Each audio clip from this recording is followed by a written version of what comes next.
Bonjour et bienvenue dans cette nouvelle vidéo. Aujourd'hui, pour notre conférence du dimanche, nous accueillons Pierre Rabhi, conférencier, auteur de nombreux ouvrages. C'est l'un des fondateurs de ce que l'on appelle l'agroécologie, c'est-à-dire l'agriculture selon les principes écologiques. Dans quelques instants, il va nous expliquer, à son avis, ce que nous pouvons faire à notre échelle pour participer au changement que nous voulons pour notre vie, pour nos enfants, et ce que nous aimons pour tous les autres êtres vivants, pour la paix et pour le monde en général. Mais auparavant, j'aimerais vous inviter à vous abonner à ma chaîne si vous ne l'avez pas encore fait. Pour cela, c'est facile, vous cliquez sur le bouton s'abonner qui est juste en dessous de la vidéo et ensuite vous cliquez sur la petite cloche grise à côté du bouton s'abonner pour activer les notifications. Comme ça, à chaque fois que je publierai une nouvelle vidéo, je vous enverrai un petit message pour vous en informer. Maintenant, je passe la parole à Pierre Rabhi qui va partager avec vous son expérience, son engagement, sa passion pour le vivant et tout simplement son amour de la vie. Bonne conférence. Alors, je suis donc engagé à faire que cette rencontre soit réussie. Vous avez bien vu. Donc, c'est un engagement que j'espère pouvoir tenir. J'arrive de mon Ardèche, non pas natale, mais mon Ardèche patrie, en quelque sorte. On m'a donc gravi les montagnes, on a vu des paysages absolument magnifiques pour arriver et être ici parmi vous ce soir. Et je suis très très heureux d'être parmi vous. Je suis maintenant je vis une situation que je n'avais pas prévue, c'est-à-dire une situation dans laquelle les idées qui ont été les miennes depuis pas mal d'années, puisqu'elles ont déterminé notre retour à la terre de Paris vers l'Ardèche, avec Michel, ma compagne, ces idées-là, à l'époque, ont éclos au sein même des Trente Glorieuses, c'est-à-dire qu'au moment où on ne se posait pas tellement de questions par rapport à la survie, par rapport disons, à l'économie, c'était l'économie tournée rond, tout allait très bien, sauf que j'avais le pressentiment que les fondements du système sur lequel reposait en quelque sorte le paradigme que nous avions mis en place étaient des fondements qui ne pouvaient être que provisoires, mais qui ne pouvaient pas être traités comme des fondements pérennes. Dans le sens où finalement la configuration générale, si vous voulez, des rapports humains sur la planète avait subi évidemment des antériorités historiques qui ont abouti finalement à des clivages très très importants entre le nord et le sud, c'est-à-dire un sud qui était encore dans les valeurs qui étaient les siennes millénaires, on peut dire, et un nord qui fonçait dans un paradigme nouveau, c'est-à-dire dans une logique très particulière qui n'avait en fait jamais existé de toute l'histoire de l'humanité. Et on pourrait dire que ce nouveau paradigme repose sur évidemment un homme démiurge, c'est-à-dire un homme un humain, disons, qui jusque-là était plutôt dans une civilisation agraire et qui passe à la technologie, qui passe, disons, du cheval animal au cheval vapeur, aboutit finalement à exalter le pouvoir créatif de l'être humain et la fameuse notion du progrès. C'est-à-dire, enfin, l'être humain ne va plus être dépendant des déterminants naturels, de la fatalité, mais il va pouvoir de plus en plus maîtriser sa destinée et lui donner une orientation. Et cette orientation reposait évidemment sur une promotion très importante qui était, et j'ai pas besoin de vous détailler, si vous voulez, ce qu'on pourrait appeler la révolution industrielle. Et cette révolution industrielle, finalement, instaure une perception et une vision inédite. Et on pourrait dire en gros qu'on passe d'une civilisation qui a été régulée, agraire et régulée par la nature, à une civilisation qui finalement rentre dans un paradigme qui va exhumer les matières combustibles du sous-sol.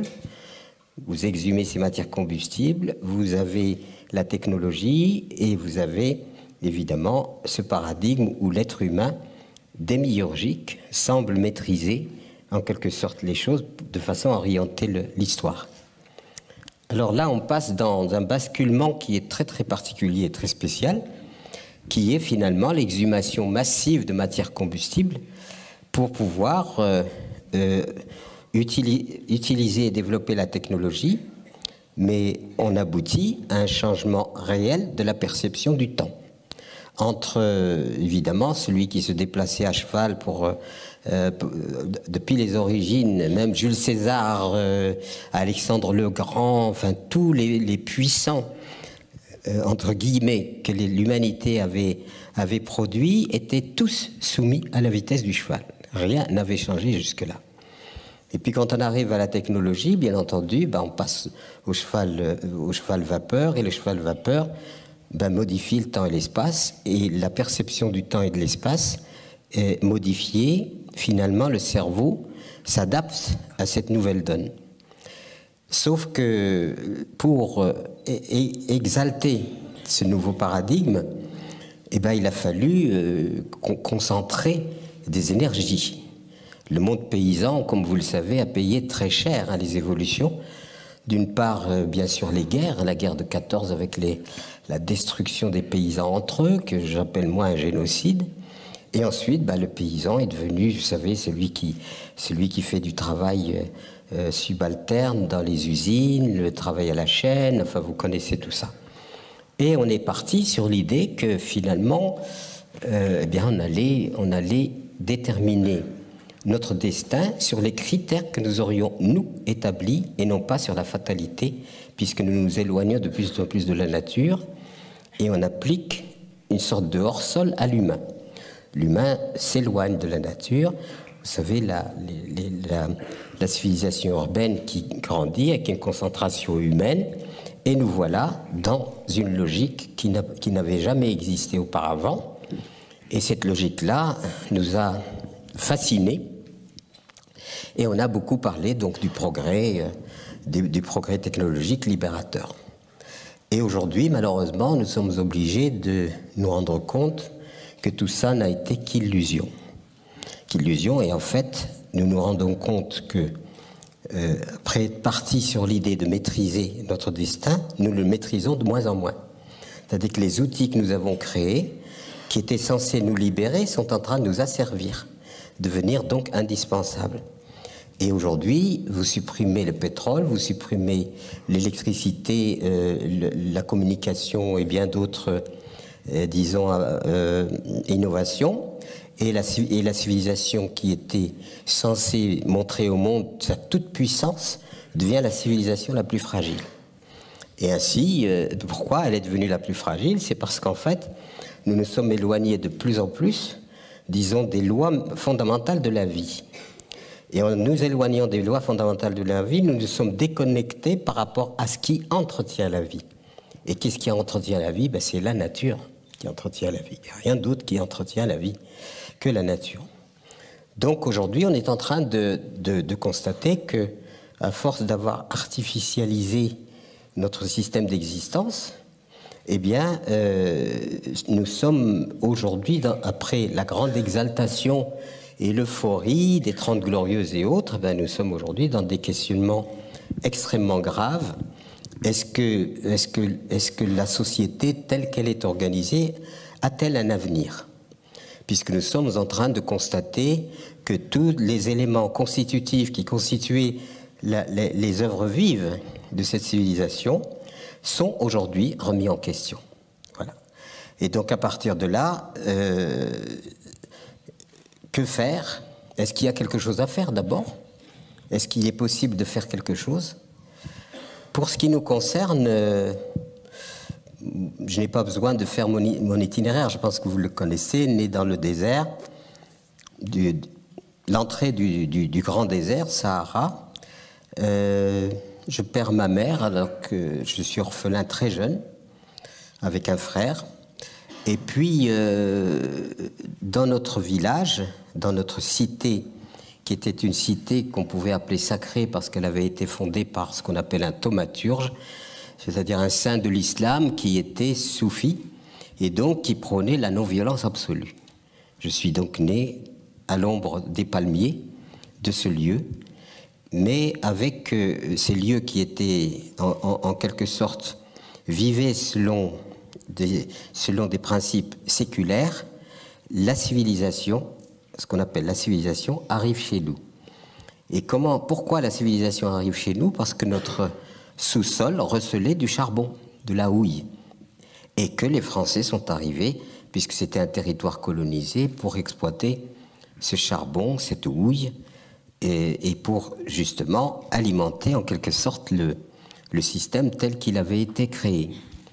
Seulement, vous imaginez bien qu'à ce moment-là, le bouleversement de nos structures sociales, nous apparaissons, nous, dans nos cultures, de plus en plus attardés. De plus en plus attardés, donc il faut être colonisé, il faut acquérir en quelque sorte le savoir du monde occidental pour nous mettre à jour de l'histoire. Mais alors, l'Europe a créé une idéologie particulière, qui est l'idéologie du progrès. Seulement, la première victime, si je puis dire, de cette idéologie, née en Europe, c'est l'Europe elle-même. Les voyageurs du XVIe ou XVIIe siècle vous disaient que quand on circulait en Europe, on avait une multitude de cultures, de gens qui avaient leur façon de vivre. C'était extrêmement riche en termes d'innovation. Les gens avaient inventé leur façon de construire leur maison, de se vêtir. Ils ont leurs contes, leurs légendes, leur langue, leur manière d'être, etc. Et c'était une biodiversité culturelle extraordinaire, simplement peut-être unifiée par le christianisme. C'est-à-dire le christianisme en tant qu'élément qui en fait reliait le tout, mais chaque peuple chaque communauté humaine, villageoise ou autre, avait sa façon de percevoir le monde et d'organiser la vie selon l'héritage qu'elle avait reçu elle-même depuis les origines. Tout ça est nivelé par une civilisation donc du progrès et qui prétend qu'il faut à tout prix sortir de ces archaïsmes-là pour instaurer la modernité. Et pour instaurer cette modernité, évidemment, on nivelle tout. Et puis, cette idéologie se répand sur pratiquement l'ensemble de la planète par voie de colonisation, par voie d'acquisition de terres, de terrains et de territoires que l'Europe avait conquis. Or, quand vous êtes quelqu'un comme moi qui est issu de ces territoires colonisés, ce qui est arrivé, c'est que l'idéologie, en fait, enseigne à tout le monde, du nord au sud, les mêmes préceptes, les mêmes credos, les mêmes principes. Et je suis amené à l'école à réciter que mes ancêtres étaient des Gaulois.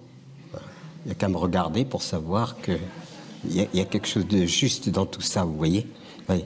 Alors moi, on pourrait dire, il y a peut-être, je ne sais pas quoi, une arrière-grand-mère qui a fauté, ou enfin, je ne sais pas, bon, on ne sait jamais. Mais quand j'avais des camarades complètement noirs, et que nous-mêmes, nous sommes de cette filiation noire, voir un noir réciter que ses ancêtres étaient des Gaulois, c'était quand même un peu paradoxal, vous voyez. Et d'ailleurs, il ne faut pas oublier qu'en Europe même, ou en France même, on interdisait le patois. C'est-à-dire qu'on disait le patois est la langue archaïque, des gens archaïques. Et donc le système s'installe de plus en plus, crée une espèce d'hégémonie et devient une puissance. Il devient une puissance hégémonique, c'est-à-dire la négation de toute diversité et de tout principe qui n'est pas subordonné aux dogmes et aux préceptes édictés était quelque chose d'archaïque. Donc il fallait devenir moderne. Voilà. Et la modernité donc s'installe avec tout un projet, disons, social, tout un projet humain, le mythe du progrès. Vous allez voir ce que vous allez voir. Avec le progrès, nous allons vraiment évoluer. Voilà. Et puis, ce progrès va, en fait, aider l'histoire à prendre une coloration donc forte et à instaurer, au plan planétaire, la seule logique qui vaille la peine. Et donc, on est la monoculture planétaire. Et vous le savez aujourd'hui, même avec les pays émergents, tout le monde veut imiter et rentrer dans le giron de cette logique.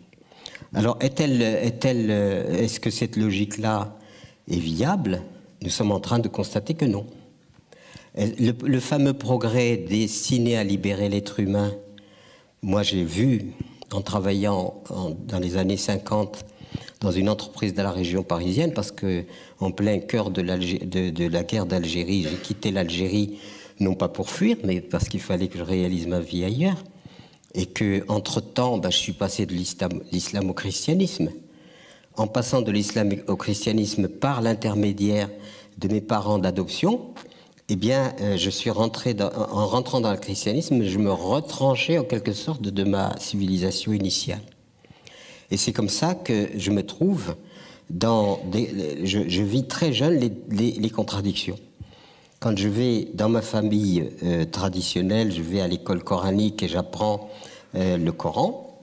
Dans le principe et les préceptes fondamentaux du Coran, on dit que Dieu est transcendant, n'a jamais engendré. C'est-à-dire qu'il n'a pas de filiation avec qui que ce soit et avec les êtres humains. Il est totalement transcendant, il est dans un autre ordre et il n'a rien à voir avec le destin humain. Il domine ce destin humain et puis, en fait, il en fait à sa tête comme il l'entend, sans demander rien à personne. Et puis quand ma mère me parle de sa religion, on parle d'un Dieu qui est fils de Dieu. C'est-à-dire un grand prophète que reconnaît l'islam, mais fils de Dieu. Ce qui est absolument une abomination pour le musulman, puisqu'on dit que Dieu n'a pas engendré, et les contradictions. Et puis quand j'étais dans ma famille traditionnelle, le porc, le vin était prohibé. Et quand je me retrouvais dans ma famille chrétienne, on se régalait de saucissons et de vin, etc. Et en plus, ma mère était une bourguignonne, ma mère adoptive était une bourguignonne du Mercurey. Donc je tombais très mal par rapport au vin. Et son grand désespoir, c'était justement que je ne buvais pas assez de vin et que le vin me ferait du bien. Mais si je retournais dans ma communauté en disant je bois du vin, ça ne va pas non plus. Alors si je suis cinglé, c'est pas pour rien quand même. Voilà. C'est ce que j'essaie de vous expliquer. Voilà.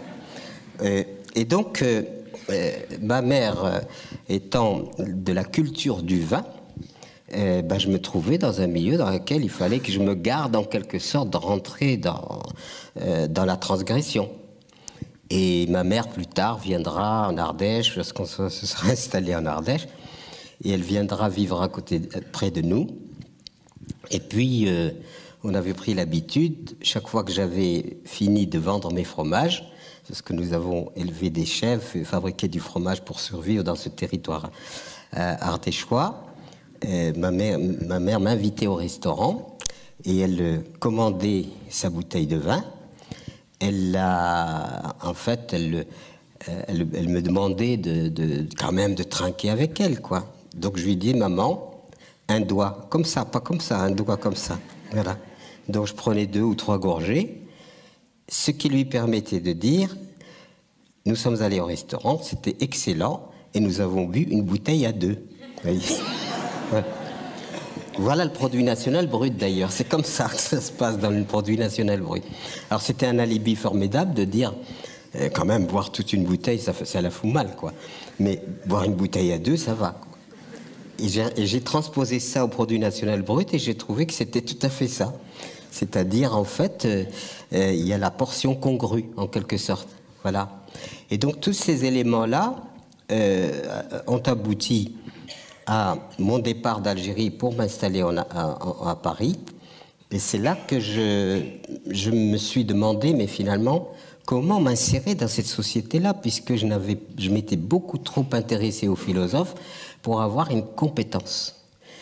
Vous vous intéressez aux philosophes parce que finalement, vous êtes un peu titillé par qui suis-je, qui a raison, donc tout ça vous amène bien sûr à consulter les consciences ou les âmes qui se sont posées des questions fondamentalement humaines. À quoi sert l'humanité? Alors vous, disons, fréquentez les philosophes, vous avalez beaucoup de théories philosophiques et vous apercevez finalement que même les philosophes n'arrivent pas à s'entendre. il n'y a pas une philosophie fondamentale, il y a des philosophies. Et ces philosophies sont à l'origine de confrontations. Comme les religions issues du Dieu unique rentrent en confrontation. L'islam, le christianisme, le judaïsme, tout ça se confronte, tout ça est cloisonné. Chacune réclame la légitimité et la véracité, la vérité contre l'autre. Et vous savez ce que ça a donné dans l'histoire? Énormément de conflits. C'est-à-dire au nom du Dieu unique qui est censé unifier tout le monde, énormément de conflits. Et puis, dans ce cadre général de l'organisation de la société dite moderne, je me présente pour trouver un travail et on me dit « Qu'est-ce que vous savez faire ?» Je savais faire, j'avais travaillé à la banque et tous mes chiffres étaient toujours faux, ce qui énervait mon directeur qui m'avait pris sous son aile pour essayer parce que j'étais évidemment un chrétien musulman et lui il était plus chrétien, tu meurs. Donc je me suis retrouvé sous son giron en me disant de toute façon il me protégeait. J'étais le prototype rare à Oran, la ville d'Oran, le prototype rare d'un chrétien issu du monde musulman. Donc ça faisait quand même quelque chose de très particulier. Et j'ai connu donc le monde de la banque, j'ai essayé de comprendre ce que je pouvais, sauf que je me suis rendu compte que c'était pas possible que je puisse faire. J'ai fait un peu de prothèse dentaire, etc. Et puis quand je me suis trouvé à Paris, pour trouver exilé donc des deux cultures trop loin à expliquer, donc dans une espèce de solitude totale, trouvant du travail chez Someca, dans la région parisienne, plutôt. Et là on me dit, mais qu'est-ce que vous savez faire ? Alors, c'est là où je me suis rendu compte que je n'avais pas appris grand-chose d'utile, qui me serait utile dans le monde tel qu'il est, dans la société telle qu'elle est. Je pouvais faire évidemment une très bonne dissertation sur Socrate, mais ça ne semblait pas intéresser mon employeur. Donc, et Socrate, d'ailleurs, la fréquentation de Socrate, on peut dire que ça m'a tiré une épine du pied, parce qu'à force de chercher à comprendre le monde, son organisation, la société, tout ce fatras, disons, de l'histoire humaine, extrêmement complexe et compliqué, avec ses divergences et convergences, etc. Quand je suis arrivé à Socrate, ça m'a satisfait, puisque Socrate, la grande proclamation de Socrate, ça a été « tout ce que je sais, c'est que je ne sais pas ». Voilà. Et moi, ça me convient parfaitement. Et je pense que chacun, honnêtement, peut se l'appliquer. Qu'est-ce que nous savons par rapport à ce que nous ne savons pas? Déjà, on est incapable de savoir pourquoi, qu'est-ce qu'on fiche sur cette terre. Nous sommes arrivés il y a à peine 2 à 3 minutes sur 24 heures de la vie de la planète. Et en quelques minutes, nous avons fichu un bazar pas possible. Donc, quelle est en fait la raison d'être de l'espèce humaine comme avènement particulier sur la planète Terre? Je conseille souvent la lecture d'un ouvrage que j'ai fait republier par mes amis d'Actes Sud, qui s'appelle La planète au pillage de Osborne. Et Osborne reprend toute la rétrospective, si vous voulez, comment l'humanité s'est installée, a évolué, etc. Et ce qui apparaît, c'est que la perception que nous aurions dû avoir d'une planète oasis magnifique, on a plutôt aller vers la perception, la planète gisement de ressources qu'il faut exploiter jusqu'au dernier poisson et dernier arbre. Donc ce n'est pas d'aujourd'hui que l'espèce humaine a un impact extrêmement négatif sur la planète Terre. Désertification, etc.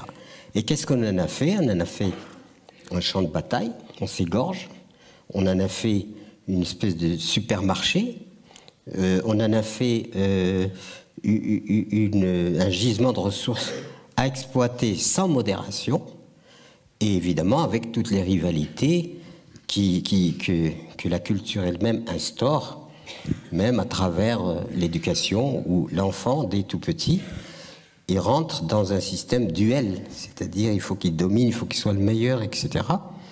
Et tout ce qui concerne, en quelque sorte, ce qui aurait pu être la base de l'éducation, la coopération, eh bien cette chose-là a été occultée. On n'a pas insisté sur coopérer, on a insisté sur dominer, être le meilleur, être le plus performant, etc.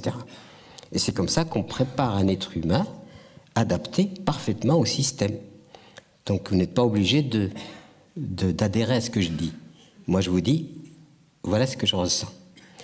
Il y a un autre problème qui n'a jamais été vraiment résolu, qui est considéré comme quelque chose de banalisé, c'est la subordination universelle de la femme sur cette planète. En vertu de quoi la femme, le féminin représentant de l'énergie féminine, cette énergie qui se conjugue à l'énergie masculine pour donner la vie, pourquoi l'énergie féminine était subordonnée? C'est ce qu'on voit partout sur l'ensemble de la planète. Quand on m'a poussé à me présenter aux élections présidentielles de 2002, certains savent que je me suis présenté non pas parce que j'avais une ambition quelconque, mais parce que je me suis dit finalement, peut-être faut-il instaurer en termes de, disons, de campagne électorale. La campagne électorale prendrait en quelque sorte l'allure d'un grand forum dans lequel la société civile et les citoyens peuvent avoir la parole et exprimer leurs désirs, exprimer ce à quoi ils aspirent. Alors on s'est dit, ça va être un flop. Eh bien, pas du tout. On a eu quand même près de 200 signatures d'élus. On a 40 conférences à salle comble, comme là. Et on a instauré, disons, une espèce de débat civique, de débat dans lequel les citoyens ont la parole pour dire voilà ce à quoi nous aspirons, voilà ce que nous voulons. Alors, en plus de la question sur le féminin au cœur du changement, en plus évidemment, on a ajouté tout ce qui concerne l'agriculture, puisque l'agriculture, malheureusement, aujourd'hui, produit et détruit. En produisant, elle détruit.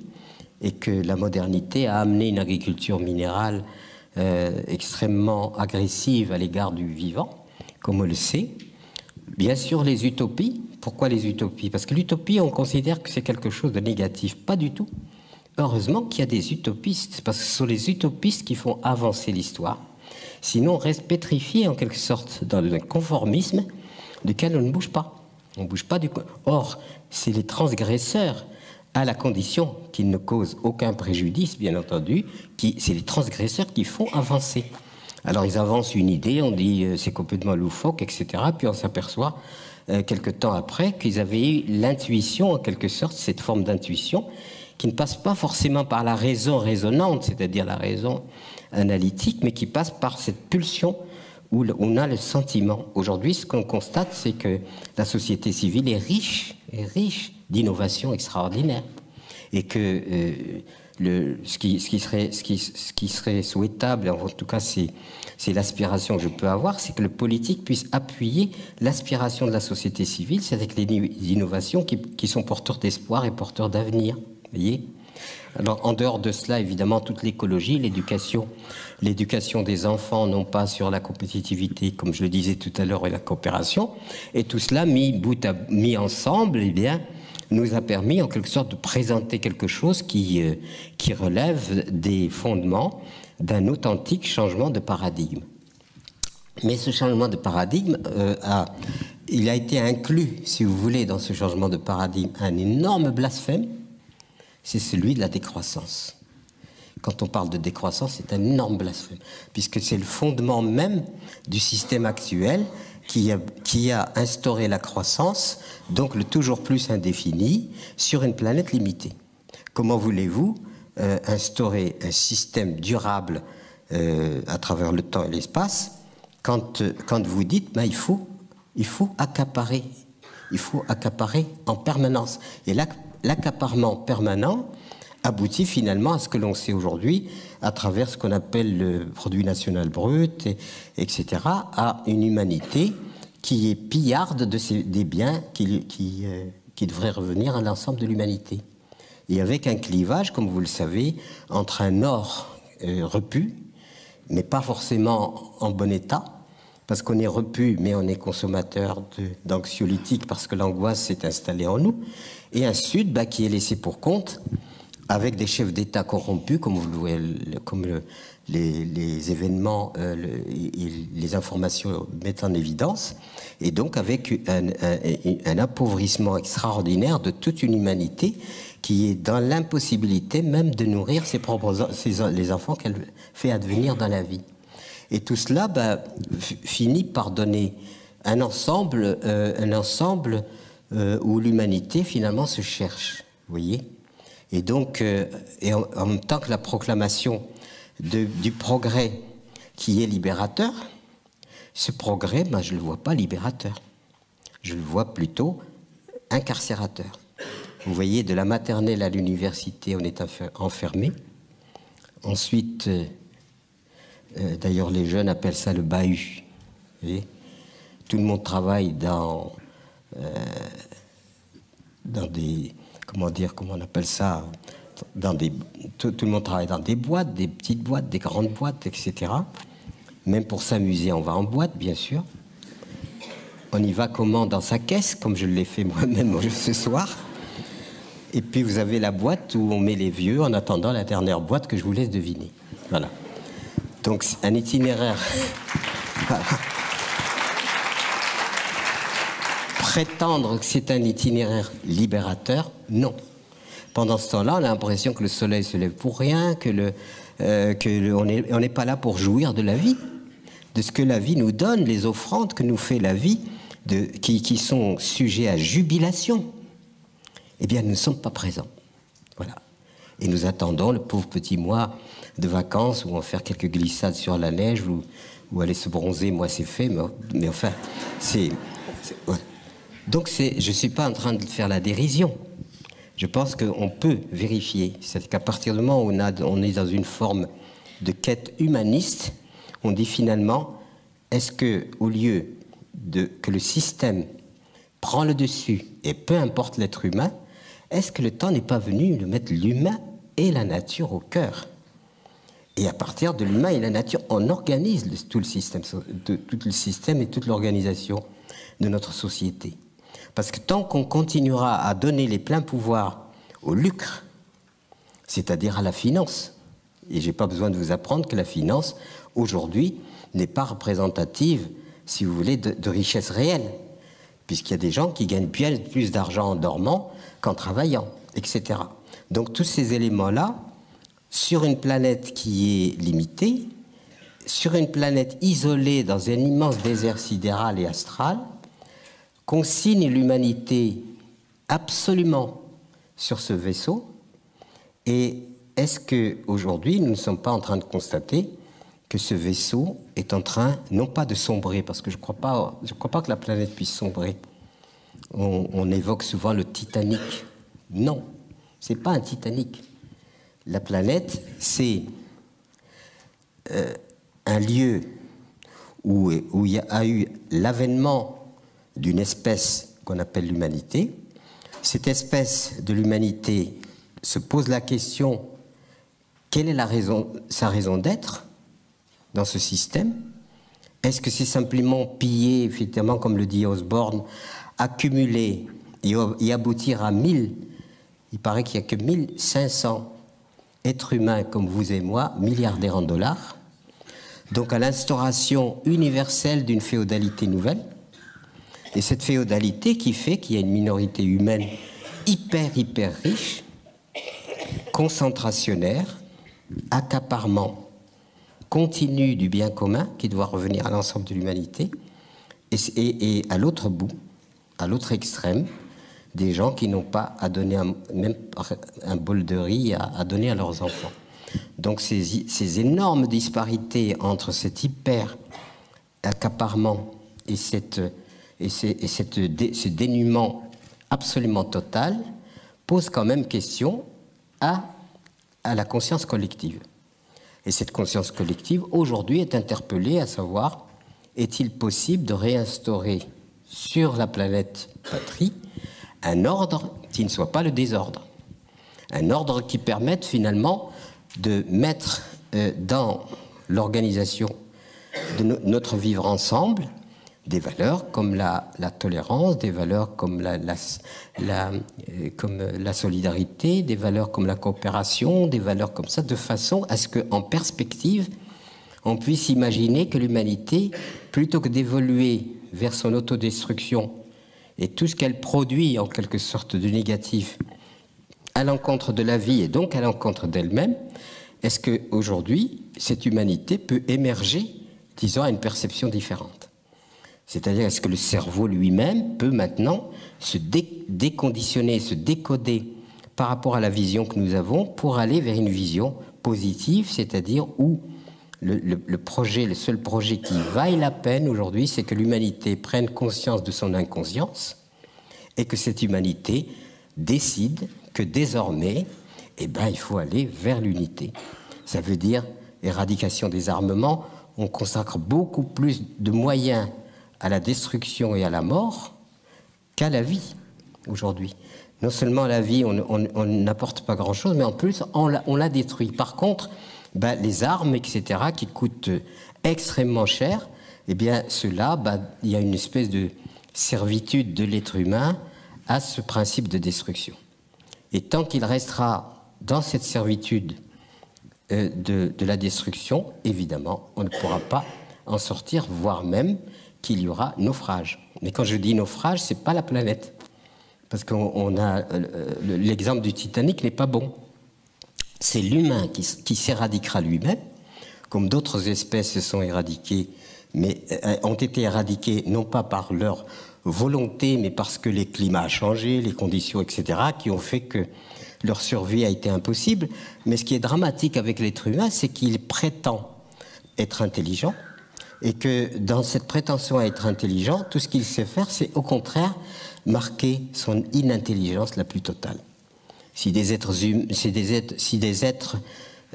évolués vivent dans la planète, sur d'autres planètes, examinent notre comportement, leur conclusion ne serait certainement pas que nous sommes intelligents. C'est impossible. Ils diraient, ils sont pleins d'aptitudes, mais complètement abrutis. Pour générer. Voilà. Donc alors tout cela nous interpelle aujourd'hui parce qu'en fait nous sommes dans une phase décisive. Malheureusement, nous n'avons pas résolu toutes nos pulsions négatives et nos pulsions négatives, nous les avons instrumentalisées et donné une telle efficacité qu'on peut précipiter et aujourd'hui l'humanité a réussi à rendre l'apocalypse produite par elle-même tout à fait possible. Donc l'apocalypse qu'on essayait de percevoir, disons, dans une vision plutôt biblique avec les fins dernières, etc., l'être humain aujourd'hui est capable de la réaliser à l'encontre de lui-même. Donc ça pose des problèmes énormes et puis quand on voit, on me dit pourquoi tu t'obstines à continuer à faire ce que tu fais, arrête-toi un peu, fais. Non, quand je vois des enfants, je ne peux pas. Parce que les enfants arrivent dans leur innocence, comme nous avons été dans l'innocence. Et ce qui est en train de se passer, c'est qu'on va leur faire hériter de tous les problèmes que nous avons, nous, générés. Et au lieu de leur proposer un monde édifié, c'est-à-dire dans lequel ils s'insèrent, si vous voulez, et poursuivent en quelque sorte le processus de la vie dans la joie, dans quelque chose de léger, nous sommes en train de leur rendre le futur impossible. C'est-à-dire que nous sommes en train de faire une espèce de génocide dans le temps et l'histoire, et nous n'avons pas le droit. Alors quelquefois je dis, moi j'ai envie de donner ma démission, mais je ne sais pas à qui. Je ne sais pas à qui donner ma démission. Il faudrait que je me concerte moi-même, que je me mette, etc., que je fasse une grosse connerie, que je me vire moi-même. Donc c'est pas facile. Voilà. Donc on est interpellé par sa conscience en disant tu ne peux pas renoncer. Ou alors tu renonces au sens même que tu as. C'est-à-dire en fait à ta raison d'être sur cette planète. C'est la raison pour laquelle on avait donc lancé ce mouvement Colibri, qui prend maintenant une certaine ampleur. Pour ceux qui ne savent pas sur quoi se fonde Colibri, c'est sur une légende amérindienne qui dit qu'un jour, il y a eu un grand incendie de forêt. Tous les animaux étaient atterrés, découragés. Et puis, mais le petit colibri, ce petit oiseau très léger, vous voyez, très gracieux, il paraît que c'est celui qui vole le plus vite, enfin bon. Et lui, tout gracile, tout léger, il va prendre des gouttes d'eau dans la rivière et il vient les jeter sur le brasier, et puis il recommence, et il s'active. Puis à un moment, le tatou l'observe depuis un bon moment, et il dit quand même, il est complètement cinglé, il lui dit, mais Colibri, tu penses quand même pas que c'est avec ces quelques gouttes d'eau que tu vas éteindre le feu? Et le colibri le regarde droit dans les yeux et lui dit, je le sais, mais je fais ma part. Voilà.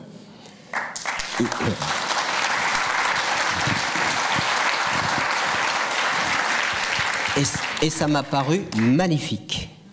C'est-à-dire que la posture de lamentation, ça va pas, les politiques, moi je suis pas dans leur conscience, il y en a qui font tout ce qu'ils peuvent pour que ça aille mieux probablement, mais la conjoncture n'est pas si simple que ça, etc., etc. Les multinationales, etc., eh ben tout ça nous sont issus de nous, vous voyez. Qu'est-ce qui fait qu'il y a des multinationales qui vont dans l'outrance, c'est-à-dire qu'ils proposent, ils ont considéré la planète comme un immense marché dans lequel il faut faire le maximum de profit. Eh bien, c'est notre outrance à nous. Pourquoi? Parce que nous avons l'indispensable, nous sommes incapables de le résoudre. Des gens meurent de faim, la détresse s'installe même dans la prospérité. Par contre, le superflu n'a aucune limite. Quand on ne donne aucune limite au superflu, ça veut dire que les sollicitations et les prédations que l'on engage sur cette planète limitée sont évidemment, conduisent cette planète à la ruine. Vous voyez? Et de quoi vivent, si vous voulez, les multinationales outrancières? De notre outrance. Et en même temps, dans une asymétrie par rapport au nord au sud. Des gens qui ont à peine à manger et d'autres qui ont tellement que je ne suis pas en train d'accuser les riches ou quoi que ce soit, je ne rentre absolument pas dans ce discours, c'est simplement le constat que je peux faire.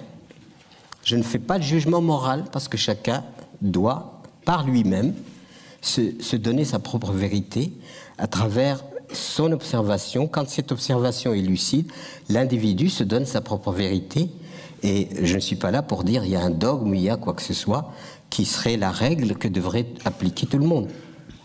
Je ne peux pas rentrer, si vous voulez, dans ce... Je reste un humaniste, si vous voulez, qui est dévoué à la Terre. Pourquoi je suis dévoué à la Terre? Parce que la Terre, c'est la Terre-Mère. Arrêtons de nier absolument que c'est à la Terre que nous devons la vie. Or, cette Terre qui est maternelle, de laquelle nous sommes issus, nous sommes en train de la détruire aujourd'hui. Détruire de façon incroyable. D'où l'agroécologie. Pourquoi l'agroécologie? C'est parce que c'est quelque chose qui nous fait rentrer dans un processus où nous produisons notre nourriture dans une logique de la vie elle-même, où rien ne se crée, rien ne se perd, tout se transforme. L'agroécologie, c'est simplement, ça consiste à prendre les énergies de la vie elle-même et à les utiliser pour que ces énergies maintiennent en quelque sorte la continuité de la vie. C'est ça l'agroécologie. Alors certains sont en train de la réduire à une simple alternative agronomique. Non, ça n'est pas une simple alternative agronomique, c'est une philosophie, c'est une perception de la vie très particulière où je deviens, avec la terre, le père, le fils et l'amant, quelquefois, enfin, c'est-à-dire un rapport qui est un rapport où je sais que c'est à cette terre-là que je dois ma survie. Et aujourd'hui, même la nourriture humaine est tellement frelatée et véhicule tellement de substances toxiques dans le sol, dans l'environnement, les pesticides, etc. Donc cet empoisonnement généralisé, la perte de la diversité, de la biodiversité. Vous savez que 60% des espèces que l'humanité a collectées depuis 10 à 12 000 ans, depuis 10 à 12 000 ans, les êtres humains, quand ils sont devenus agriculteurs, ils ont puisé dans le sauvage, domestiqué, que ce soit le monde animal ou le monde végétal, à des fins de leur propre survie. Et les semences sont une merveille. Elles sont une merveille pour plusieurs choses, parce que c'est celles qui garantissent la survie. Et en même temps, j'ai beaucoup formé de gens, et je leur dis, écoutez, moi je peux vous expliquer ce qu'il faut faire pour que les graines germent, mais ne me demandez pas pourquoi elles germent. Je suis incapable de répondre à cette question. Pourquoi il y a cette énergie extraordinaire, miraculeuse, qui m'a aussi fait fabriquer. Et il y a un quiproquo aujourd'hui, c'est que nous avons séparé la nature de nous, alors que nous sommes la nature. Nous sommes une expression de la nature. Et si nous avions compris que nous étions une expression de la nature, tout ce que nous faisons à la nature, nous le faisons à nous-mêmes. Vous mettez des substances chimiques dans le sol, vous le retrouvez dans votre corps. À tel point que la nourriture aujourd'hui, elle est tellement frelatée et véhicule des nuisances telles que plutôt que de se souhaiter bon appétit, il faut souhaiter bonne chance. Oui. Donc il y a tous ces éléments-là qui doivent nous mettre bien en évidence que nous sommes décalés et que nous sommes décalés par rapport à la symphonie de la vie. La symphonie de la vie est symphonique, elle est extraordinairement symphonique, avec des éléments perceptibles par nos sens, avec des éléments qu'on ne peut pas percevoir par nos sens. Moi, je suis fasciné par l'homéopathie, où je me dis, on prend une substance, on la dilue, plus on la dilue, plus elle est... Et je peux vous en parler, j'ai été soigné avec une substance à très haute dilution qui m'a complètement chambardé parce qu'elle n'était pas bien prescrite. Et j'ai passé 2 ans à me dire, je suis en train de devenir fou. La mémoire disparaît, etc. Donc, comment se fait-il que ces substances diluées, elles prennent plus on les dilue, plus elles prennent d'efficacité. C'est quand même à l'inverse de la logique à laquelle nous sommes habitués, qui part de la matière pour aller vers l'invisible et le subtil. Et moi, je prétends qu'au commencement est le subtil, l'esprit. Et c'est l'esprit qui se manifeste à travers la matière. Vous voyez,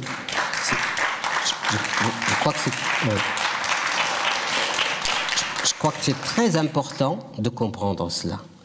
Parce que si on comprend que nous sommes issus de l'esprit, que nous sommes de l'esprit, nous-mêmes, mais de l'esprit qui se révèle parce qu'on s'est incarné. Mais l'incarnation, et je ne suis pas en train de parler... comme une secte ou je ne sais pas quoi, je ne suis pas du tout là-dedans, ou un mystique si vous voulez.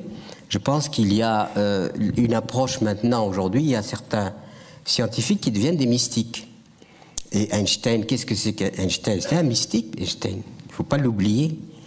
Et il était allé très loin, disons, dans la science, mais en même temps, il ne s'est jamais départi de la question, mais quelle est l'origine de ça? Je peux expliquer une frange comme ça. Et nous avons une pensée qui ne peut expliquer qu'une partie du tangible ou une partie, disons, de la phénoménologie ordinaire. Mais en dehors de la phénoménologie ordinaire, il y a quelque chose de beaucoup plus subtil qui nous échappe. Et c'est pour ça que moi je me dis, il y a des moments, la raison étant limitée, quoi qu'on fasse, cette raison ne peut explorer qu'une partie du réel. Elle peut rentrer dans la réalité, expliquer un certain nombre de phénomènes, elle le fait. Mais au-delà, comment expliquer le phénomène de la vie qui m'a donné naissance? Ça, c'est difficile. Alors, je ne suis pas en train de vous convertir à je ne sais quelle religion, pas du tout. C'est simplement dire que, plus que jamais, compte tenu de l'impasse dans laquelle nous sommes, la compréhension des plans subtils, qui ne sont pas du tout, qui sont phénoménologiques, est absolument indispensable aujourd'hui parce que c'est à cause de ces plans subtils que nous sommes aussi l'ignorance des plans subtils que nous sommes dans la dérive. Il y a des plans élémentaires, vous mettez des engrais dans le sol, ce sol qui est vivant est détruit, si vous mettez de la chimie, c'est-à-dire tout le processus de la vie est détruit. Plus de vers de terre, plus d'insectes, il ne reste plus qu'un substrat dans lequel on met ces substances pour faire pousser. Seulement la plante qui pousse sur ce substrat, elle a été en quelque sorte isolée de tout le système des oligo-éléments, qu'on peut parfaitement vérifier, tous les oligo-éléments qui sont absolument indispensables à la structure de l'organisation de la vie, sont en nous, font partie de la structure de tout organisme vivant. Et ils sont supprimés, shuntés. Donc vous n'avez plus que les 3 éléments. La plante étant appauvrie, elle s'empoisonne elle-même, elle est appauvrie parce que le sol est appauvri, voire mort, et elle perd difficulté à puiser les énergies qui sont omniprésentes dans l'ensemble du cosmos et partout. Et donc, du coup, étant appauvrie, elle est malade, ou alors l'insecte intervient. Pour nous, l'insecte, c'est pas l'ennemi qui vient détruire, c'est le flic, en quelque sorte, qui vient dire, cette plante, si, étant dans un processus de dégénérescence, si elle produit, elle va engager un processus de dégénérescence. La nature n'est ni bonne ni mauvaise, elle applique des lois rigoureuses, et c'est parce qu'elle les a appliquées depuis les origines qu'elle est encore là. La vie veut vivre, la vie veut... Simplement, la différence entre l'être humain dans sa nécessité de vivre et l'animal, il y a une grande différence. Dans le sens où quand un lion mange une antilope, ben, il digère son antilope. Mais il n'a pas de banque d'antilopes ni d'entrepôt d'antilopes pour vendre aux copains.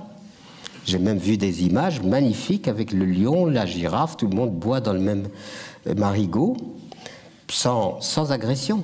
Il n'agresse pas s'il n'a pas faim. C'est la nécessité de la vie qui fait qu'il rend agressif. Nous sommes dans un tout autre registre, non seulement l'agression de l'humain contre l'humain, mais l'agression de l'humain contre la nature. Tout ça nous met bien en évidence qu'il y a nécessité que nous repensions l'ensemble de tout ça si nous voulons qu'il y ait une continuité de la vie. C'est ce que nous essayons de faire par tous les moyens que nous pouvons. Tout à l'heure, on vous donnera des documents pour savoir que nous avons créé des structures au nord, au sud, on crée des structures qui sont dédiées justement à cette philosophie. Mais à la fois, ce n'est pas simplement un club de philosophes, c'est aussi le lieu où sont proposées des solutions très concrètes. Pour ceux qui le veulent bien, me faire l'honneur de lire un bouquin que j'ai intitulé « L'offrande au crépuscule ». Ben, ce bouquin, « L'offrande au crépuscule », relate une expérience que j'ai eue au Burkina Faso, dans les zones semi-arides sahéliennes, et où là, des paysans pauvres ont été orientés vers l'agriculture dite moderne. Alors tout le processus, et quand on dit aujourd'hui la faim dans le monde, mais la faim dans le monde, nous l'avons provoquée. Nous l'avons provoqué, nous en sommes totalement responsables. Et j'ai vu ça, le petit scénario du pauvre paysan on vient de dire, si tu utilises des engrais chimiques, ça poussera mieux. D'accord, j'ai pas d'argent. C'est pas grave, on t'avance les engrais, tu cultives et tu verras. Mais à charge pour toi que quand tu as cultivé, eh bien tu amènes ta récolte à la coopérative. La coopérative va se charger de vendre le produit. En général, j'ai connu plutôt le monde du coton. Et quand elle aura vendu le produit, eh bien, elle te donnera ce qui te revient, déduction faite de ce qu'on t'a avancé. Et quand vous savez qu'il faut à peu près 2,5 tonnes de pétrole pour faire 1 tonne d'engrais, ça vous donne une idée immédiatement de la connexion de ce pauvre paysan à la mondialisation. C'est-à-dire qu'à ce moment-là, il donne son argent et son effort. Il récolte son coton, et puis le coton est vendu sous le tarif international. On ne lui fait pas un tarif spécial. Il est relié au cours mondial de la matière première. Et il se trouve perdant parce qu'il rentre en concurrence avec des gens, le cultivateur américain ou autre qui, lui, avec son tracteur, etc. C'est pour ne donner qu'un exemple. Et ce paysan, il reste endetté, comme je l'ai vu, pratiquement à vie, parce qu'il n'arrive pas à combler d'année en année. Il faut qu'il remette des engrais, et chaque fois il s'endette, etc. Et donc du coup, il s'appauvrit, et la plupart du temps, il envoie, comme je l'ai vu, les enfants partaient, c'est l'enfer ici, allez ailleurs. Concentration urbaine gigantesque, démobilisation de ces paysans sur l'espace rural, alors qu'une vraie politique généreuse aurait dû les aider au contraire, à s'implanter, à se maintenir. Tous ces gens qui viennent avec cette illusion vers le monde prospère, s'ils étaient aidés à être maintenus dans leur pays, ce ne serait pas ce que nous vivons actuellement. Seulement, nous avons malheureusement des chefs d'État corrompus. Et la corruption est une horreur absolue. Quand vous ajoutez, évidemment, ces mécanismes où le paysan est obligé de se raccorder à une logique dans laquelle il est perdant parce que c'est la logique de l'argent et qu'il n'a pas l'habitude de cette logique de l'argent, qu'il n'est pas dedans, eh bien, vous contribuez à détruire. Et c'est ces scénarios-là qui sont aujourd'hui en cours. Nous arrivons avec une autre logique de la vie. Sahel, zone aride, dans laquelle les paysans ont une responsabilité parce qu'ils ont trop prélevé de bois, parce qu'ils ont trop de troupeaux, parce qu'ils défrichent avec le feu. Donc ils ont une responsabilité à l'égard de la détérioration de leur milieu naturel. Mais en même temps, poussés évidemment par une logique qui les pousse à l'outrance. Nous arrivons avec l'agroécologie, tu n'achètes plus d'engrais, tu vas voir les déchets, le fumier, tu le compostes, on fait une concentration de bactéries. Ces bactéries sont inoculées au sol, le sol va retrouver la logique de la vie, celle que l'on trouve dans les forêts. Vous voyez, où l'humus, vous savez, l'arbre pousse, il a des feuilles, les feuilles tombent, rentrent dans le cycle de la transformation, ça donne de l'humus, et l'humus, humus, humanité, humilité, humidité, c'est le même étymologie, parce que c'est le symbole fondamental de la vie. Et qu'est-ce qu'on apprend aux paysans? À faire de l'humus. Et en faisant de l'humus, on lui apprend à rentrer dans le processus de l'entretien de la vie sans aucun autre artifice qu'en prenant uniquement les éléments de la vie. Ça, c'est formidable, vous voyez. Alors aujourd'hui, on est en train de dire, voilà, avec l'agroécologie, etc., on avait créé un centre de formation. Ce centre de formation faisait venir avec le Point Mulhouse, qui était la compagnie d'aviation, avec Maurice Freund, qui est maintenant Point Afrique et qui reste toujours un très grand ami, complicité, on crée un centre, on forme les paysans rentrent dans le cycle d'une libération par l'agroécologie qui les libère. Et je suis convoqué par Sankara qui me dit il faut absolument que cette méthode et cette approche deviennent une politique nationale. Donc il me charge de mettre en place un plan pour nationaliser en quelque sorte l'agroécologie. Et vous savez ce qui est arrivé à Sankara, il a été assassiné. Donc c'est à partir de ce moment-là que voilà, je me suis trouvé complètement démuni et on a créé d'autres structures comme le CIEPAD, Terre et Humanisme, enfin toutes les structures qui existent aujourd'hui, dont une très particulière et qui demande pas être pas en dehors du monastère de Solan que certains connaissent. Il y en a une aussi qui est très significative. Un jour, un ami médecin me dit il y a un certain Michel Valentin qui voudrait te rencontrer. Qui est Michel Valentin? C'est un homme qui s'est enrichi, qui sait gagner de l'argent, il a des entreprises, de l'hôtellerie, il a tout ça, et il veut te rencontrer. Je dois dire, le premier réflexe, c'est qu'il veut m'aider, comme je tends la main un peu pour qu'on m'aide à faire tourner, mais non pas pour ma petite personne, mais pour élargir mes actions, etc. Je me suis dit, cet homme-là, il va venir pour m'aider peut-être, parce que je ne vois pas la raison pour laquelle il veut me rencontrer. Alors je suis parti sur mon délire, comme ça. Et puis le jour J arrive, et je vois arriver Michel Valentin qui me dit, gagner de l'argent, je sais faire. Seulement, je ne suis pas heureux.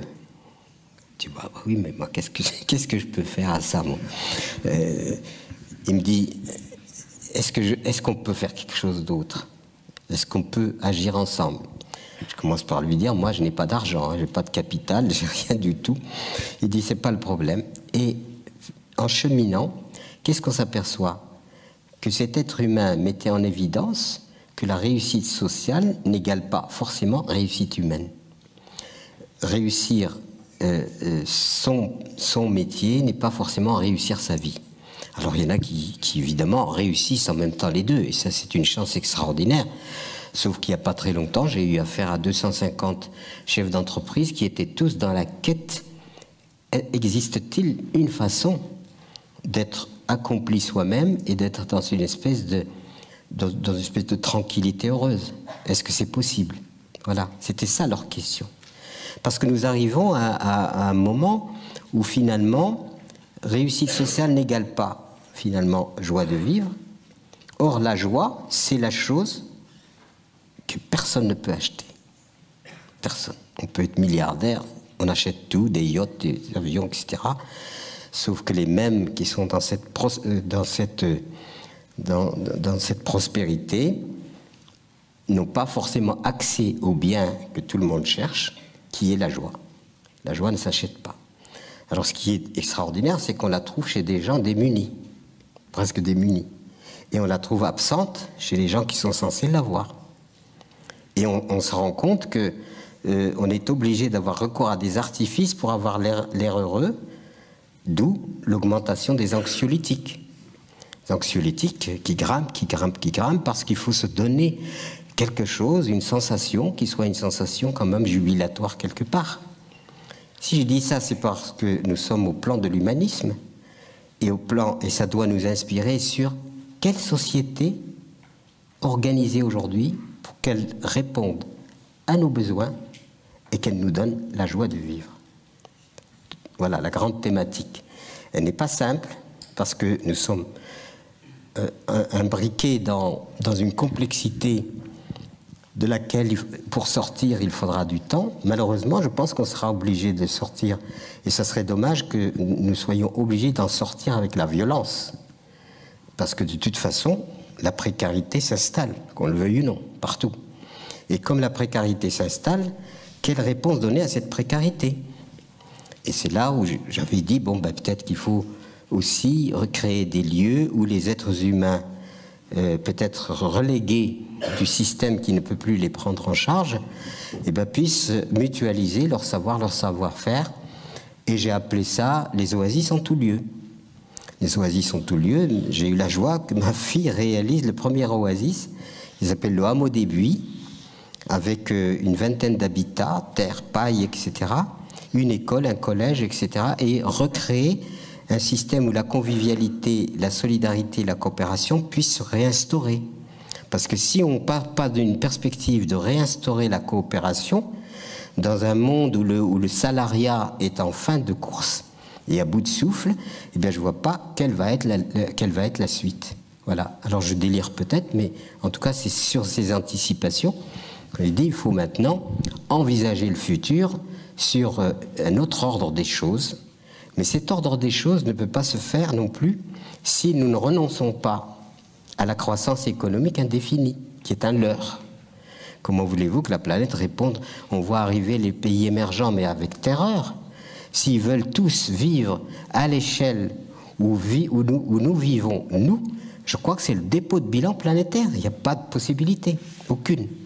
Et comment ce modèle s'est érigé? Il s'est érigé parce qu'il a bénéficié du dopage planétaire des ressources qui sont venues, ça vous rappelez du fameux choc pétrolier, etc., etc. Donc ce qui fait que cette ambiguïté dans laquelle nous sommes, selon laquelle c'est par la voie de l'accaparement, de la prédation et de la finance que nous allons arriver à rééquilibrer les choses, c'est faux, ça ne marchera pas. Et même la Chine, qu'on chante, etc., il ne faut pas regarder ce qui se passe dans les coulisses. Toute la misère qu'il y a derrière les apparences. Parce que les apparences, oui, on est toujours là à mettre les apparences, mais dans la réalité, on voit une humanité souffrante. Et quand on est préoccupé parce que nous sommes dans l'humanisme, pour abolir l'humanitaire, justement, si on a mis en route l'humanisme, c'est pour abolir l'humanitaire, ces questions, si vous voulez, sur la destinée et sur la raison d'être de l'être humain, nous sommes un peu obsédés par cette question, qu'est-ce que veut dire finalement vivre, voyez?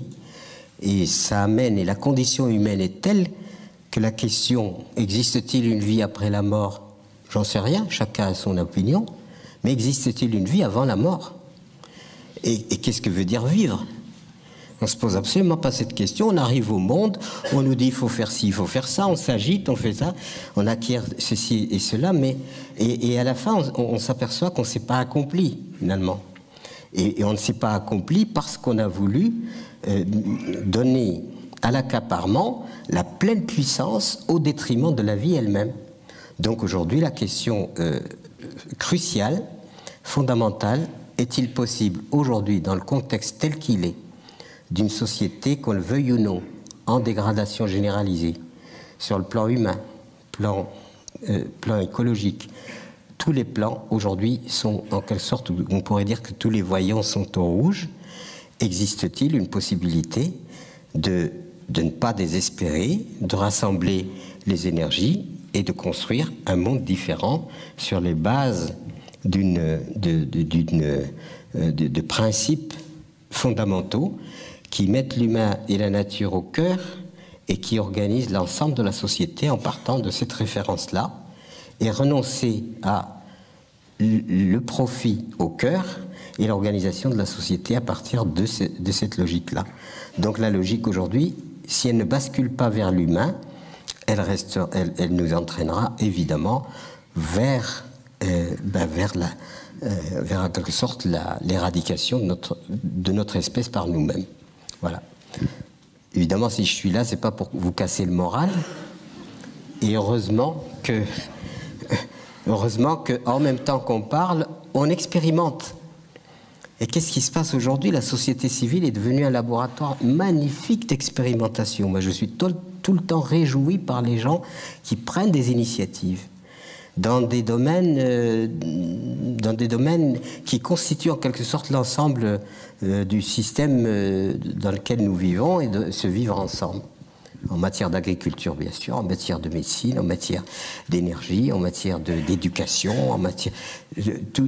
on rencontre partout toute une société en ébullition qui, sur son intuition, semble anticiper en quelque sorte sur ce qui sera nécessaire demain et prépare le lendemain. C'est la raison pour laquelle j'ai pas envie de démissionner. Parce qu'on se dit, mais vraiment, c'est dans ce laboratoire qui est en train de se préparer le futur, mais non pas à partir de principes abstraits, mais à partir du ressenti des gens.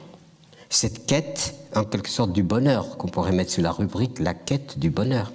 Et cette quête du bonheur amène aujourd'hui de plus en plus de gens, là où ils sont, dans leur coin, quelquefois sans bruit, à libérer un nouvel imaginaire qui ne soit pas subordonné et pétrifié par une vision unique,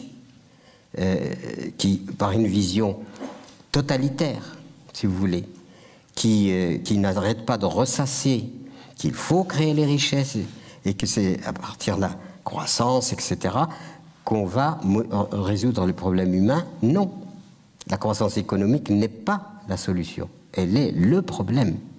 C'est pour la croissance économique qu'on détruit les forêts, qu'on écume les mers, donc cette avidité humaine érigée en système dynamique, c'est-à-dire comment dynamiser l'être humain à partir de sa frustration, c'est-à-dire faire agiter la frustration de façon à ce que cette frustration, par voie subliminale, amène l'individu à se croire démuni et n'avoir jamais assez. Plus tout, évidemment, la comparaison entre la bagnole ceci, la bagnole cela. Moi, je n'ai que ça. Et moi, j'ai vu des gens presque ne pas manger, mais pour leur représentation sociale, pour se réhabiliter socialement, en quelque sorte, au regard des autres, se payent des bagnoles à des prix absolument fous. Alors que les enfants, on crève de faim, parfois. Cette réhabilitation. Donc tout ça, c'est ce qui se travaille. Ce que c'est faire parfaitement la publicité, c'est comment installer même les gens qui ont tout ce qu'il faut dans un sentiment de carence et de manque. Et à partir de là, c'est gagné. Voilà, c'est gagné. Donc, on achète, on consomme, et ça fait des brigades de pousseurs de caddies qui cueillent. D'ailleurs, on est revenu au néolithique, vous savez. On cueille, on pousse, on cueille, etc. On ne sait même pas d'où les choses viennent, elles n'ont pas de traçabilité. Vous avez la grande distribution qui détruit tous les petits commerçants, les petits artisans, etc. Et on est dans ce scénario qui est un scénario mortel. Si on n'y prend pas garde et si on ne réhabilite pas en quelque sorte ce qui est fondamental et qui permet une vraie politique, une bonne politique, ce serait celle qui en fait part du principe de mobiliser tout le monde, et non pas d'exclure sous prétexte de concentration et d'exclusion. Ça va aboutir à des déflagrations. Nous le voyons déjà en Espagne, nous le voyons un petit peu partout, et la France n'est pas à l'abri, même si elle a des dispositifs sociaux qui semblent nous illusionner. Vous voyez bien combien c'est très difficile et qu'aujourd'hui on fait des restrictions sur ce qui était censé corriger les défaillances et les carences. Et ces restrictions vont augmenter puisque pour pouvoir assumer en quelque sorte, disons, cet interventionnisme social, il faut créer des richesses. Et comme nous créons de moins en moins de richesses, évidemment, ça va tomber à quelque chose qui va tourner fou. Voilà ce que j'avais un peu à vous dire, d'où la nécessité aujourd'hui de repenser les choses sur des bases autres que celles d'aujourd'hui, l'humain et la nature au cœur, l'organisation sociale à partir de ces critères, respect de la vie parce que sinon, si on ne respecte pas la vie à laquelle nous devons la vie, évidemment, il est logique que cette vie nous éradique. Alors si je parle aujourd'hui devant vous, c'est pas parce que je suis un théoricien et que je contribue à faire remplir les bibliothèques de considération sur le monde qui va mal. Ça, il y en a, toutes les analyses, alors en long, en large, tout le monde analyse sur le monde qui va mal. Seulement le problème, quand on est malade, il faut quand même prescrire quelque chose. On ne peut pas faire que du diagnostic. Si on se contente de faire du diagnostic, ça ne suffira pas. Il faut donc aboutir à quelque chose, à une logique. Et je la sens à travers les sociétés civiles se construire, une perception nouvelle qui est en train de se faire. Si mon ami Olivier Lenaire, avec lequel j'ai fait le bouquin, c'est lui qui est responsable de Pierre Rabhi, Ce mort d'espoir. J'aurais pas eu l'outrecuidance de prétendre que je sème l'espoir. En tout cas, je fais ce que je peux, bien entendu, et concrètement, au nord, au sud et partout, création de structures.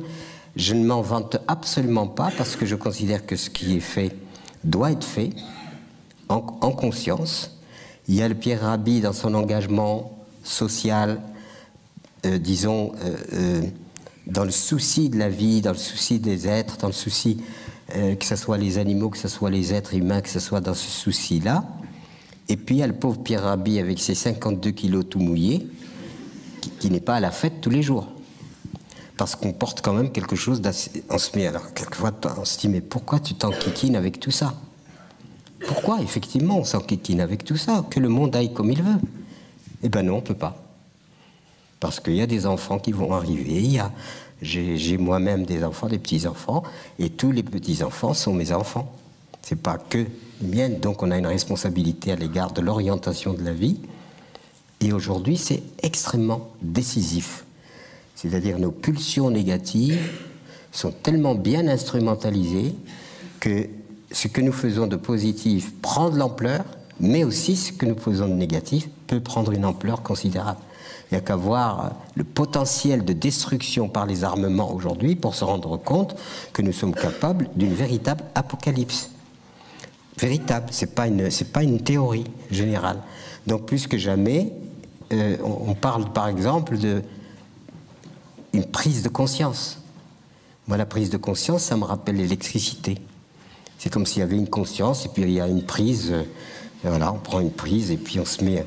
Non, c'est une élévation de conscience, c'est-à-dire que c'est une forme d'ascèse de l'individu qui, dans son intime, personnellement, gravit en quelque sorte, gravit quelque chose qui l'élève et en l'élevant, il l'éclaire et il a une vision claire des choses. Parce que nous sommes en train de confondre aptitude et intelligence. Comment on fait... L'intelligence n'est pas quelque chose que, de mon point de vue, c'est pas nous qui avons l'intelligence. Nous avons le cerveau capable, évidemment, de prouesses. Mais quand on constate que ces prouesses ne donnent pas un système intelligent, ça veut dire que l'intelligence est d'une autre nature. Et cette intelligence, on la trouve magnifiquement dans la nature. Elle nous le montre. Voilà, le printemps arrive maintenant, c'est l'enchantement. Et qu'est-ce qui fait ces cycles? Alors on me dit, mais tu fais trop, pourquoi tu n'achètes pas tes légumes? J'ai dit, mon jardin, c'est non négociable. J'ai renoncé à beaucoup de choses. Mon jardin, non négociable. Pourquoi non négociable? Parce que c'est avec ça que je retrouve les fondements de la vie. Et que je retrouve ce miracle extraordinaire d'ensemencer, de faire pousser, et donc de rentrer dans la rythme. Et je dirais même, dans les formations que nous donnons, je spécifie bien qu'il y a évidemment tout le mystère de la vie. mais qu'aujourd'hui, faire son jardin, c'est un acte politique. Et c'est un acte de résistance. Soit nous laissons faire les systèmes qui... Voilà,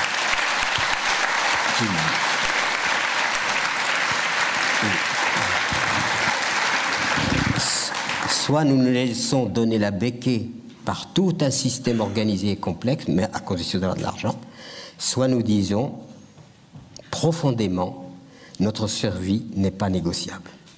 Et nous le faisons par nous-mêmes. Faire son jardin, c'est un territoire de résistance. C'est pas seulement produire des légumes, etc.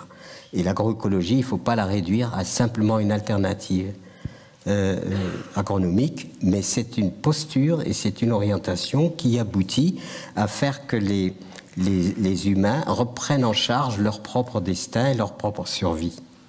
Dans le respect de la vie, il y a quelque chose même de sacré, si vous voulez, pour moi, dans cette démarche, parce qu'enfin, l'homme se dresse et se charge de sa destinée. Aujourd'hui, on est en train de tout éliminer et des systèmes comme les OGM, etc., qui sont un crime contre l'humanité, sont en train de s'infiltrer, de s'installer, etc.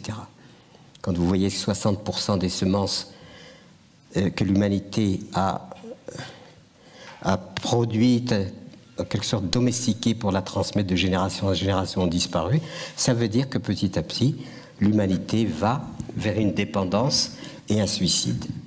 Et aujourd'hui, il ne faut pas se laisser faire. Voilà. Donc c'est pour toutes ces raisons que je dis qu'il y a quelque chose à faire de vraiment important. Cependant, il y a quand même une chose qui est frappante. Vous pouvez manger bio, recycler votre eau et exploiter votre prochain. C'est pas incompatible. Donc il faut pas se contenter de dire parce que je suis... Non. Non. Ça m'a interpellé dans notre changement personnel. Les changements personnels, chacun fait ce qu'il veut. Il y a qui ont des gourous, etc. Moi, je n'aime pas ça. Chacun fait ce qu'il veut. C'est tout à fait libéral. Mais si vous voulez, vous pouvez aller manifester contre ceci, cela, rentrer chez vous et pourrir la vie de tous ceux qui vous entourent. Nous sommes attendus où? Là où nous sommes, où nous vivons, c'est-à-dire sur le territoire sur lequel nous avons une influence, c'est-à-dire nos petits royaumes dans lesquels nous régnons, et c'est à partir de là que c'est notre nature elle-même qui doit être interpellée dans le changement humain. Il ne peut pas y avoir de changement de société sans changement humain. Ce qui est notre éducation des enfants, la bienveillance, toutes ces qualités-là sont absolument indispensables au changement, et c'est pas parce qu'on va bouffer mieux que ça. D'ailleurs, la bio, la grande distribution est en train de s'en occuper. Du moment que ça produit des profits, ben on y va. Et vous allez voir que nous qui avons travaillé depuis des décennies à dire mais c'est une voie, c'est pas simplement un système, c'est une voie initiatique, c'est une voie qui nous ramène dans le rapport à la vie et nous concerne dans la vie, concerne nos vies dans la vie, eh bien ça va être complètement détourné. D'où évidemment je vais m'empresser d'écrire un ouvrage pour bien spécifier que l'agroécologie est une philosophie, qu'elle est issue d'un humanisme et qu'elle appelle à la modération. Pour finir et expliquer un petit peu ces choses-là, ce que j'ai envie d'exprimer sans y parvenir peut-être tout à fait, c'est quelle est finalement la posture de l'humain, l'humanité, quelle va être sa posture pour amener véritablement ce grand changement. Moi, ça m'a été révélé par une anecdote que je raconte assez souvent. Pardon pour ceux qui l'ont déjà entendue, mais enfin, elle me semble intéressante quand même pour conclure. Il se trouve que nous avons acheté un lieu. En 1961, nous avons acheté une ferme. Cette ferme, on est allé au Crédit Agricole. J'ai demandé un prêt. Ils m'ont dit, est-ce que vous avez fait de l'agriculture? Non. Ils m'ont dit, allez apprendre et on verra après. Ce qui est tout à fait normal. Vous ne pouvez pas me prêter comme ça des sous. Donc je suis devenu ouvrier agricole. J'ai j'ai obtenu un petit BAA, un brevet d'apprentissage agricole, et en réunissant tout ça, mon dossier était recevable par le Crédit Agricole pour emprunter, si vous voulez, une somme relativement faible sur 20 ans. Et pourquoi la somme était faible? Parce que le lieu de notre prédilection, c'est-à-dire quand on a cherché différentes fermes et qu'on est tombé sur Montchamp, sur lequel nous vivons depuis déjà, nous avons eu nos enfants depuis presque une cinquantaine d'années. Ben Montchamp, c'était une maison isolée, une ferme avec petite ferme, donc comme ça, patiente, il s'y passait rien du tout, ça avait été fermé, avec de la terre rocailleuse, de la terre de garrigue, vous savez. Moi, j'ai un stock de cailloux. Si vous en voulez, vous pouvez venir. Hein. Vous pouvez venir, je vous remplirai vos voitures et ça sera inépuisable. Et ce stock de cailloux, il a été fait par les paysans des différentes générations qui ont prélevé ces cailloux, en ont fait des murettes, on a une sueur, absolument. Ça devient un lieu sacré, pratiquement, par le travail immense qu'ont fait les gens pour dégager un peu de terre, même pas labourable, grattable. Vous voyez ? Premier, disons, critère, caractéristique. Deuxièmement, c'était sans électricité. Nous sommes restés 13 ans sans électricité. Troisième, l'eau, à peine très peu d'eau, c'est-à-dire que c'était de l'eau qui était captive dans des espèces de réservoirs naturels aménagés. C'est grâce à ça que le chemin qui montait à peine praticable par jour de pluie. C'est-à-dire, j'avais à l'époque une Juva 4, et ben pour la pauvre Juva, j'étais obligé de la laisser en bas et de remonter tout le reste à dos parce qu'elle ne pouvait pas grimper. Donc, quand j'ai fait la description au Crédit Agricole du lieu, ben ça a été, ben écoutez, non, ça ne va pas, nous on ne veut pas vous aider à vous suicider. Hein? Et alors, bon, ben nous, on était tombés amoureux de ce lieu. C'était quand on tombe amoureux, c'est comme ça, on est amoureux, puis voilà. Et c'est ce lieu que nous voulions. Pourquoi? Parce que ce lieu, on pouvait, en faisant un peu le tour, on avait 17 clochers, des montagnes magnifiques, avec des villages, des clochers, etc. Silence absolu, aucun voisinage. Nous étions sur un plateau à 240 mètres. L'air pur, je suppose. Enfin, tous les... Soleil, bien sûr. Tout ce qui donne saveur à la vie, c'est ce qui a pesé le plus dans le choix. Vous voyez? Mais sur un rapport économique, vous ne dites pas, je ne sais pas, 500 € d'air pur ou de beaux paysages. Ça, la société n'en a rien à faire. Et nous, on s'est dit, mais on veut... Le lieu est tellement beau que c'est là que nous voulons vivre. Et qu'est-ce qui a pesé dans le choix? Ce n'est pas les critères agronomiques, mais c'est les critères de qu'est-ce qui va donner joie, qu'est-ce qui va donner cette sensation extraordinaire d'être en communion avec la vie. Ça a compté énormément dans notre choix. Un sénateur nous a pris sous son aile et on a réussi à obtenir notre crédit. Voyez. Et quelque temps après... Donc on s'est installé en disant, quand on est dans un lieu avec lequel on est en forte communion, c'est-à-dire dans cette beauté, dans ce lien que l'on peut avoir, amoureux pratiquement, eh ben on va avoir l'énergie. Et ben c'est ce qui s'est passé. Et un jour, un ami, il était dans la précarité vraiment... limite. J'étais ouvrier. Quand j'étais ouvrier, je gagnais pas grand-chose. Et puis j'ai fait le maçon, enfin, etc., etc. Je suis pas en train de me raconter ni de mettre en avant. C'est simplement un témoignage. Ne le prenez pas autrement qu'un simple témoignage. Eh bien, on n'avait pas d'argent, mais on avait un peu de forêt pour pouvoir nous chauffer. Donc tous les ans, je m'échinais à couper. Il faut dire que c'est en 61, donc il n'y avait pas encore toutes ces évolutions, 68 Ardes, etc. Et donc, je me m'éreintais à couper du bois tout seul. Et un jour, je suis dans un bistrot et j'entends dans une table à côté quelqu'un qui se plaint d'être tout seul pour couper son bois. C'est pas tombé dans l'oreille d'un sourd. Donc, je m'approche de lui et j'ai dit excusez-moi, j'ai peut-être été indiscret, mais j'ai entendu que vous aviez des difficultés à couper votre bois. Moi aussi, est-ce qu'on pourrait pas s'associer? Alors, il me dit bah oui, pourquoi pas. Alors, on a signé le contrat immédiatement. Je suis allé l'aider pendant une semaine chez lui à couper son bois, etc. Il est venu chez moi et à l'époque, il n'y avait pas de tronçonneuse ou bien ce n'était pas à notre portée. Donc, toute la journée, on a travaillé d'une façon artisanale, vous savez, avec le grand passe, l'un d'un côté, l'un de part et d'autre de l'arbre, etc. Et puis, on faisait ça dans le silence, c'était merveilleux.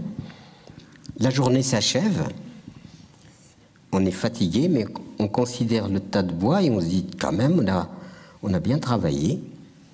Et puis là, moi, vous savez, cet relâchement que nous avons, et je suis en train d'admirer le paysage parce que c'est le coucher de soleil.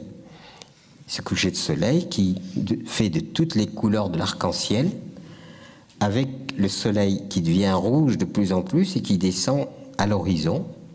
Et il se trouve que sur ce panorama extraordinaire se découpait un arbre.